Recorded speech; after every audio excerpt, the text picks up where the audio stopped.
দর্শক, ঢাকার মোহাম্মদপুরে হত্যাকাণ্ডের শিকার মামের মরদেহ নাটোরে নিজ বাড়িতে পৌঁছেছে। আমার সহকর্মী সেখানেই আছেন নাজমুল হাসান, তার সঙ্গে যোগ দিতে চাই।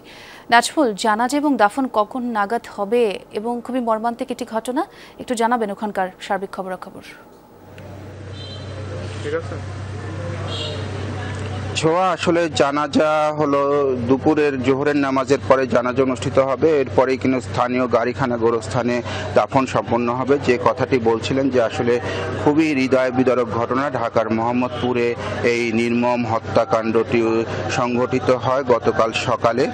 আর এই নিহতের যে নাফিসা এবং তার মাকে নির্মমভাবে হত্যা করেছে পুলিশ, কিন্তু ধারণা করছে যে বাড়ির যে গৃহকর্মী ছিল সেই গৃহকর্মী এই নির্মম হত্যাকাণ্ডটি ঘটিয়েছে এবং খুনি কিন্তু খুবই ঠান্ডা মাথায় তাদের কুপিয়ে হত্যা করে সিসিটিভির ফুটেজে যেটা দেখা যাচ্ছে যে সেই গৃহকর্মী আসলে এই মেয়ের যে হত্যাকাণ্ডের শিকার হয়েছে নাফিসা, সেই নাফিসার পরনের পোশাক পরেই কিন্তু বের হতে দেখা গিয়েছে গতকাল এই সিসিটিভির ফুটেজে আমরা যেটা দেখেছি। ইতিমধ্যে আইন শৃঙ্খলা বাহিনী কিন্তু এই খুনিকে শনাক্ত করতে এবং আইনের আওতায় আনতে কাজ শুরু করেছে।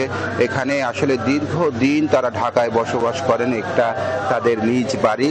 ইতিমধ্যে এই পরিবারের সদস্যরা কিন্তু গাড়িখানা গোরস্থানের সেখানে গিয়েছেন আসলে দাফন এবং জানাজার আনুষ্ঠানিকতা সম্পন্ন করার জন্য যে প্রস্তুতি নেওয়া হয় সেই প্রস্তুতি নেওয়া হচ্ছে। এখানে যে তাদের নিহতের আত্মার মাগফিরাত কামনায় আসলে কোরআন খতম দিচ্ছেন স্থানীয় মাদ্রাসার শিক্ষার্থীরা।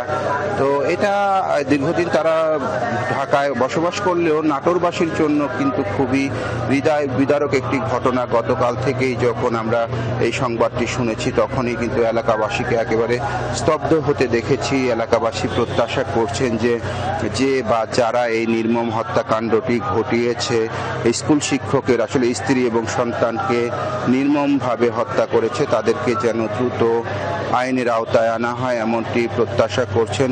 তো স্থানীয়রা যে বিষয়টি আসলে আইন শৃঙ্খলা বাহিনীর কাছে এটাই দাবি করছেন যে নির্মম হত্যাকাণ্ড যে ঘটিয়েছে তাকে যেন দ্রুত আইনের আওতায় আনে এবং এখানে কিন্তু দুপুরের পরে আসলে মরদেহের দাফন করা হবে। জি, এবং সেই খবরাখবরও জানবো আপনার কাছ থেকে নাজমুল, অনেক ধন্যবাদ।